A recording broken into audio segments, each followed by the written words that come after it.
नमस्कार दोस्तों, मैं सुनील अमृत संसार अकेडमी टेलीग्राम चैनल पर संसार अकेडमी यूट्यूब चैनल पर आप सभी का स्वागत करता हूं।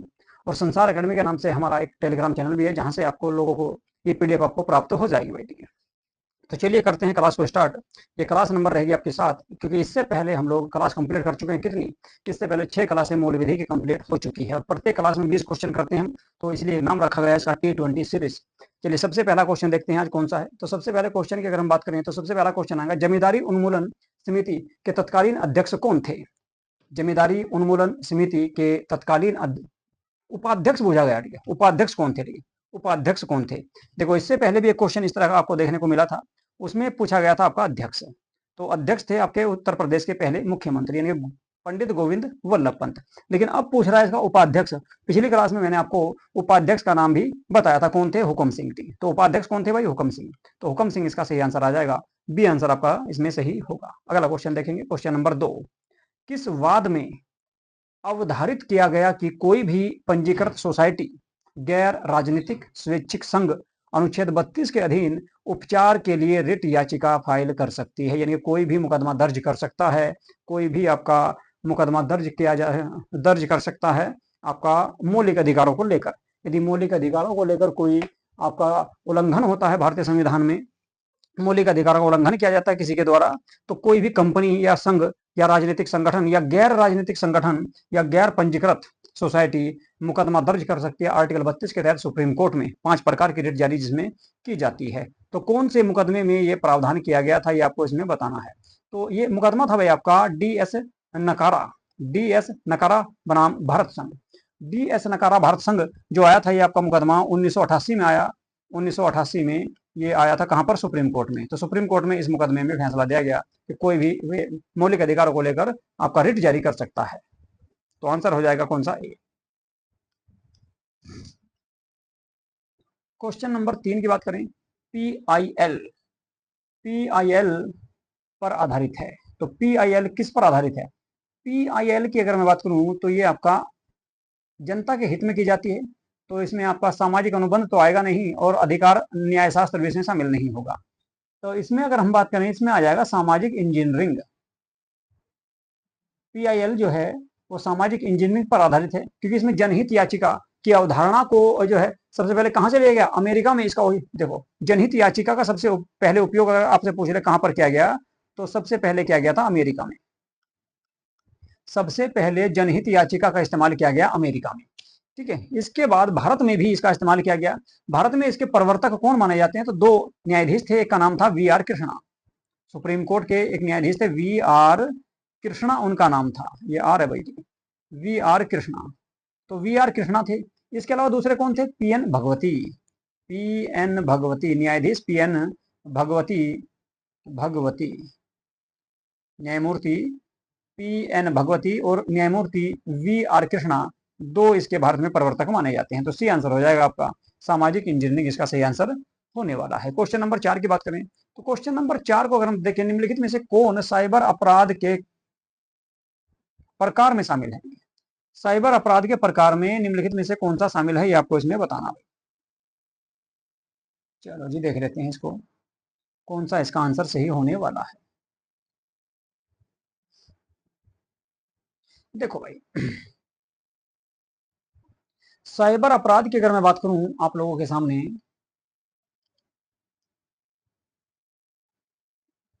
निम्नलिखित में से कौन साइबर अपराध के प्रकार में शामिल है, ये पूछ रहा है। कौन प्रकार के में शामिल है? सबसे पहले दिया गया की लागर्स या डेटा डिडलिंग, तो ये भी शामिल है जी, डेटा चोरी करने वाला। ठीक है, या की का इस्तेमाल करके कुछ ऐसा वो चीजें करता हूँ, तो डेटा डिलिंग वगैरह और की लोगर्स, ये दोनों के दोनों इसमें शामिल रहेंगे। इसके अलावा साइबर आतंकवाद और ट्रोंजस ट्रोंजस ये भी शामिल रहेगा। इसके अलावा हैकिंग भी शामिल होगा, सलामी आक्रमण भी शामिल होगा। तो उपरोक्त डी आ जाएगा। देखो, साइबर अपराध की अगर मैं बात करूं तो साइबर अपराध जो है वो 15 प्रकार के बताए गए हैं। 15 प्रकार के कौन कौन से आप लोग जो है उसमें देख सकते हैं। सबसे पहले बताया गया है वित्तीय अपराध। वित्तीय अपराध यानी कि पैसे से संबंधित जो अपराध होगा वो भी आपका जो है ऑनलाइन, ठीक है, ऑनलाइन वित्तीय अपराध। इसके अलावा बौद्धिक संपदा अपराध, ठीक है, इसके अलावा साइबर सूचना अपराध, ठीक है, या साइबर कूटरचना जो है अपराध का नाम भी दिया गया। इसके अलावा साइबर मानहानि अपराध दिया गया है। एक दिया गया है आपका नंबर 5 पर ईमेल बमबाजी, ईमेल बमबाजी है। इसके अलावा नंबर 6 पर दिया गया है आपका की लीगर्स है। नंबर 7 पर डेटा डिडलिंग दिया गया है। इसके अलावा ट्रोंजस दिया गया है।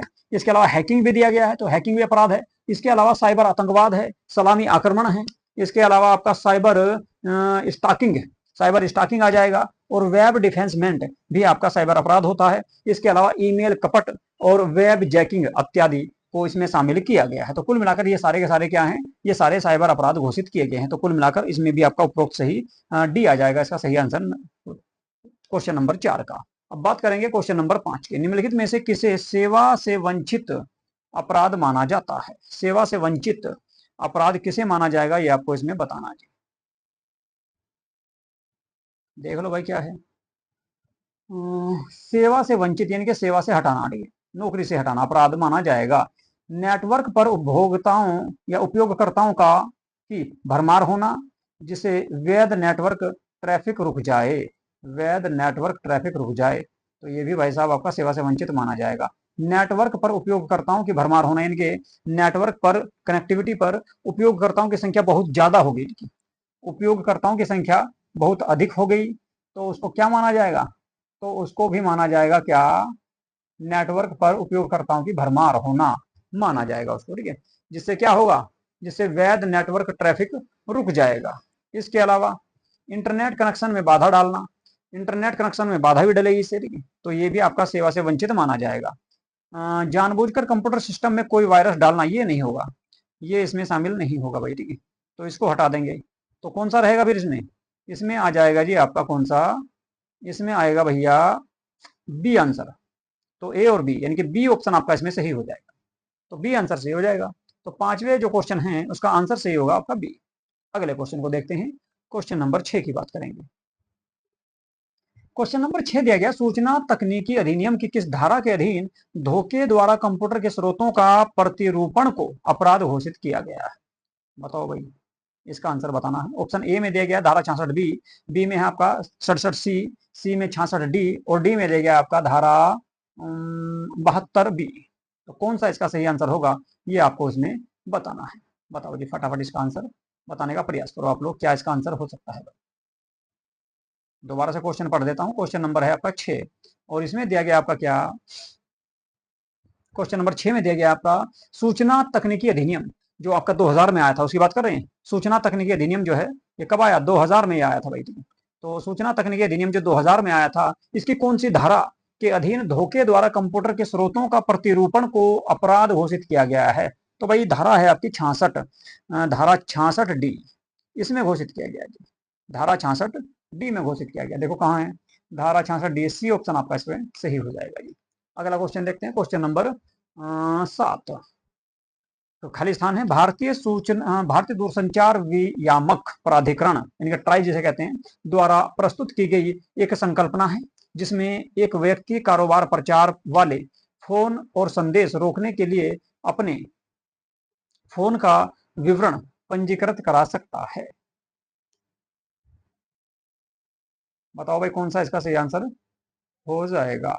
ए में दिया गया उत्पीड़न रोधी पंजीकरण, इसके बाद परेशान न करें, निजता निगरानी और स्पैम फिल्टर। स्पैम फिल्टर देखो सही आंसर होगा इसमें परेशान न करें। परेशान न करें भारतीय दूरसंचार विनियामक प्राधिकरण द्वारा प्रस्तुत की गई एक संकल्पना है जिसमें एक व्यक्ति कारोबार प्रचार वाले फोन और संदेश रोकने के लिए अपने फोन का विवरण पंजीकृत करा सकता है।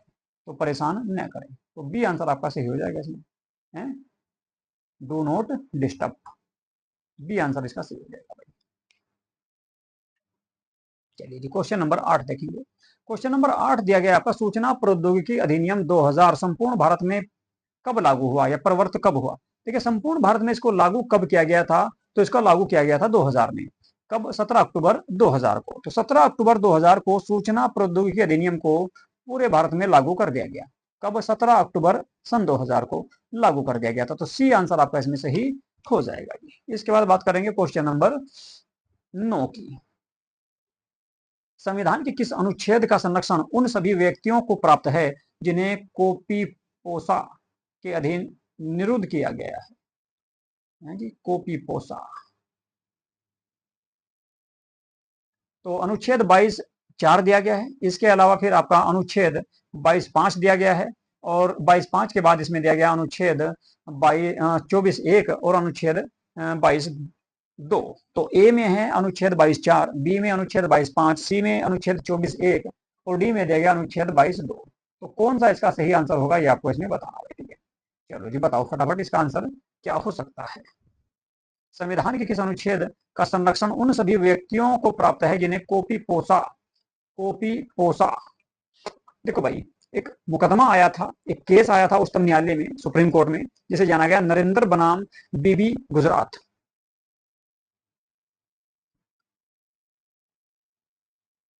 Narendra versus sorry Narendra versus B B Gujarat. B B Gujral है भाई, गुजराल गुजराल गुजराल कब आया? 1970 में आया। 1970 में यह मुकदमा आया नरेंद्र वर्सेस बीबी गुजराल के नाम से सुप्रीम कोर्ट में। इस मुकदमे में अनुच्छेद 22(5) जो है, ये वाला जो आर्टिकल दिया गया है अनुच्छेद 22(5), ठीक है, अनुच्छेद 22(5) का संरक्षण उन व्यक्तियों को प्राप्त दिया गया जिन्हें विदेशी मुद्रा संरक्षण और तस्करी निवारण अधिनियम 1974। कब? 1974, 1974, 1974 के अधीन निरुद्ध किया गया है। तो कोपा पेशा जो है ये है आपका क्या भाई? ये है आपका विदेशी मुद्रा संरक्षण और तस्करी निवारण अधिनियम 1974 के नाम से इसको जाना जाता है। शॉर्ट में इसको कोपी पेशा कहते हैं। तो इनका उल्लेख किया गया किसमें? अनुच्छेद 22(c) में। चलिए जी क्वेश्चन नंबर देखेंगे 10। क्वेश्चन नंबर 10 की अगर मैं बात करूं तो राष्ट्रीय सुरक्षा कानून को किस सन में कानूनी दर्जा प्रदान किया गया? आप सभी जानते हैं, इससे पहले भी मैं आपके इसके बारे में चर्चा कर चुका हूं। राष्ट्रीय सुरक्षा कानून जो है ये 1980 में लागू किया गया था भाई। 1980 में इसको प्रवर्त किया या कानूनी दर्जा प्राप्त हुआ था। कब? 1980। तो आंसर आ जाएगा सी। अगला क्वेश्चन देखेंगे, क्वेश्चन नंबर 11 की बात करते हैं। भ्रष्टाचार निवारण अधिनियम, भ्रष्टाचार निवारण अधिनियम कब आया? 1988 में। भ्रष्टाचार निवारण अधिनियम कब आया था? तो 1988 में आया था जी। सन भी याद रखना भाई। 1988 के अधीन दंडनीय अपराध से आरोपित कोई व्यक्ति प्रतिरक्षा पक्ष के समक्ष साक्षी होगा। ये उपबंधित किया गया है आपको कौन सी धारा में? कौन सी धारा में इस बात के बारे में चर्चा की कि भ्रष्टाचार निवारण अधिनियम 1988 जो है उसके अधीन दंडनीय अपराध से आरोपित कोई व्यक्ति प्रतिरक्षा पक्ष के लिए समक्ष साक्षी होगा, उपबंधित किया गया धारा 1 में। ये धारा सॉरी धारा 21 में, धारा 21 में किया गया है। तो ये आंसर आ जाएगा। क्वेश्चन नंबर 12 देखेंगे, लोक सेवक उपबंधित भ्रष्टाचार निवारण अधिनियम की किस धारा में है? इससे पहले भी क्वेश्चन आ चुका कि 1988 में जो आपका लोक सेवक उपबंधित, क्वेश्चन नंबर 12, हाँ भ्रष्टाचार निवारण अधिनियम जो आया ये कब आया था? भ्रष्टाचार निवारण अधिनियम 1988 में आया। तो इसी में एक धारा दी गई है जिसमें लोक सेवक का भी उल्लेख किया गया। तो भ्रष्टाचार निवारण अधिनियम 1988 जो है इसकी एक धारा है, उस धारा में इसका उल्लेख किया गया। धारा कौन सी? 2, और 2 में भी कौन सी? सी। धारा 2(c) में उल्लेख किया गया है लोक सेवक का। लोक सेवक की परिभाषा दी गई, उपबंधित किया गया है। तो कहाँ है भाई? 2c आ जाएगा ए में। तो ए आंसर आपका सही हो जाएगा। क्वेश्चन नंबर 13 देखेंगे। क्वेश्चन नंबर 13 जो है आयकर अधिनियम से संबंधित है। तो आयकर अधिनियम में एक प्रमाण पत्र है, एक प्रमाण पत्र है जो नियोक्ता अपने कर्मचारियों को देता है। अच्छा, फार्म है एक, उसको नियोक्ता कहा गया। जो नियोक्ता अपने कर्मचारियों को देता है, यह नियोक्ता द्वारा कर्मचारियों के वेतन से काटे गए कर की राशि प्रमाणित करता है। तो कौन सा फार्म है भाई? वो आयकर अधिनियम में एक फार्म है जिसके तहत जो है ये प्रमाणित किया जाता है कि अपने कर्मचारियों की हमने सैलरी काटी है और उसकी राशि उसको प्रदान की जाती है। तो ये रहेगा भाई फार्म नंबर 16। फार्म नंबर 16 रहेगा। फार्म नंबर 16 एक प्रमाण पत्र है जो नियोक्ता अपने कर्मचारियों को देता है और नियोक्ता द्वारा यह कर्मचारियों के वेतन काटे गए कर की राशि को प्रमाणित करता है या बताता है उसमें कि भाई इनकी इतनी राशि काटेगी। अगला क्वेश्चन देखेंगे, क्वेश्चन नंबर 14। क्वेश्चन नंबर 14 की अगर मैं बात करूं तो आयकर अधिनियम की धारा 2(1)(a) का उल्लेख किया गया। तो किससे संबंधित है ये आपको बताना है जी। बढ़िया क्वेश्चन है भाई, इसका आंसर बताओ, क्या आंसर इसका हो सकता है? देखो इसके अगर हम आंसर की बात करें, क्वेश्चन नंबर 14 है जी। क्वेश्चन नंबर 14 का जो आंसर होगा वो हो जाएगा भैया कौन सा? आयकर अधिनियम की धारा 22 नहीं, आयकर अधिनियम की धारा 2 खंड 1A में उल्लेख है, किसका किया गया भाई? कृषि का है, कृषि आय का। तो इसमें कृषि आय का उल्लेख किया गया है। किसका? कृषि आय का उल्लेख किया गया है। चलो क्वेश्चन नंबर 15 देख लेते हैं। क्वेश्चन नंबर 15 है सूचना अधिकार से संबंधित है भाई। सूचना अधिकार के तहत कर्मचारी वो सॉरी केंद्रीय सूचना अधिकारी या राज्य सूचना अधिकारी अधिकारी द्वारा बिना युक्त कारण के सूचना के लिए आवेदन पत्र अस्वीकार करने या गलत सूचना देने पर अधिकार जुर्माना कितना लगाया जा सकता है? अच्छा जी, तो सूचना का अधिकार अधिनियम कब आया, पहले तो ये बताओ। आप सभी जानती हैं, मैंने आपको बताया था इससे पहले भी कि सूचना का अधिकार अधिनियम जो है ये कब आया। तो सूचना का अधिकार अधिनियम आया था आपका 2005 में। 2005 में सूचना का अधिकार अधिनियम आया और इसी में जो है प्रावधान किया गया। तो क्या प्रावधान किया गया था ये आपको इसमें बताना होगा।